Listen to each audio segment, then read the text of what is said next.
देखो, उनके lungs week हो चुके हैं, इसीलिए उनको वेंटिलेटर पर रखना पड़ा। अब उनकी बॉडी वेंटिलेटर को रिस्पॉन्ड कर रही है, और इसी वजह से अब वो यानी बोल सकते हैं, सुन सकते हैं। अब उनके पेट में खाना भी जा रहा है। इसीलिए मैंने कल वेंटिलेटर निकालने की कोशिश की, तभी उनकी सांसें जोर से चलने लगी। देखो, कल सुबह आप 7:30 बजे आ जाइए, मैं उनके वेंटिलेटर निकालने की कोशिश करूंगा। सी यू टुमारो। अरे, आप आ गए। चलो, लेट्स हैव कॉफी। हाँ, अब मैंने सुना है कि आप स्कूल चलाती हो। वैसे फंड्स कहाँ से लेके आते हो?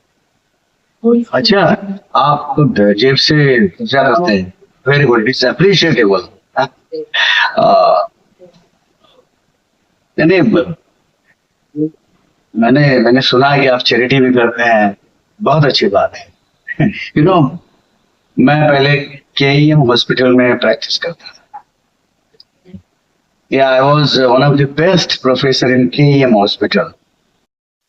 वही से मैंने मास्टर्स।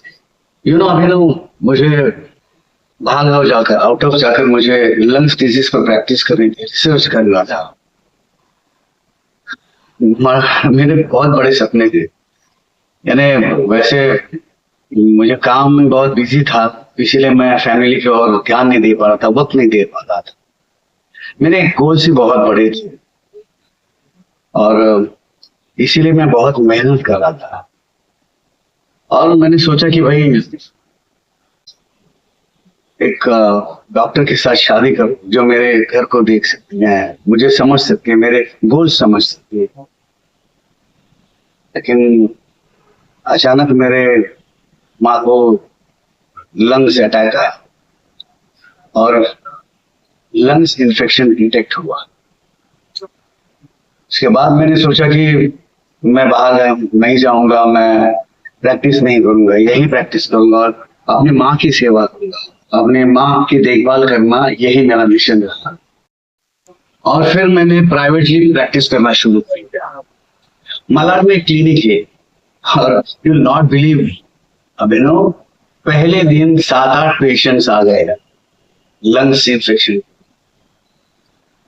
मेरा जो डिस्पेंसरी बहुत अच्छी तरह से चल रही थी।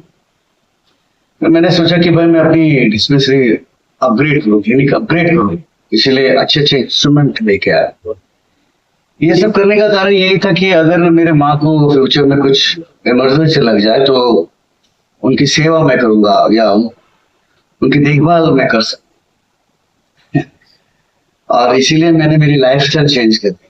अगर मैंने सोचा कि भाई किसी बड़े डॉक्टर के साथ शादी करने के बजाय अगर मैं बड़े डॉक्टर के साथ शादी करता हूँ तो वो अपने पेशे में बहुत बिजी रहेगी, मैं अपने पेशे में बिजी रहूंगा, कि मेरे माँ की और कौन देखेगा। फिर मैंने सोचा कि मैं होम्योपैथी डॉक्टर के साथ शादी करूं। अब मुझे एक बेटा भी है। देखो, किसी नर्सिंग होम में उसे एडमिट कर, बड़े हॉस्पिटल में लेके जाने की कोई जरूरत, जैसी आपकी मर्जी, लेकिन उसका कुछ फायदा नहीं होता। अभी ना कभी कभी हम लोग चक्कर में फंस जाते। कुछ पेशेंट्स होते हैं वो मेडिसिन को रिस्पॉन्ड नहीं करते, और उस वक्त उन्हें वेंटिलेटर पर रखना पड़ता है, आईसीयू में रखना पड़ता है। तो जो अमीर लोग होते हैं, बड़े परिवार वाले लोग होते हैं, वो उन्हें बड़े हॉस्पिटल में रख देते। लेकिन तुम्हें बताऊं, मुंबई में आईसीयू हॉस्पिटल्स बहुत कम है, और तभी बहुत प्रॉब्लम हो जाती है क्योंकि पेशेंट्स तो बहुत ज्यादा है। और इसीलिए अगर किसी साधारण हॉस्पिटल में पेशेंट को रखा जाए तो वो एक बेड जो होता है वो इमरजेंसी में हम लोग यूज कर सकते हैं, बाकी इनमें एडजस्टमेंट। ठीक है, मिलते हैं।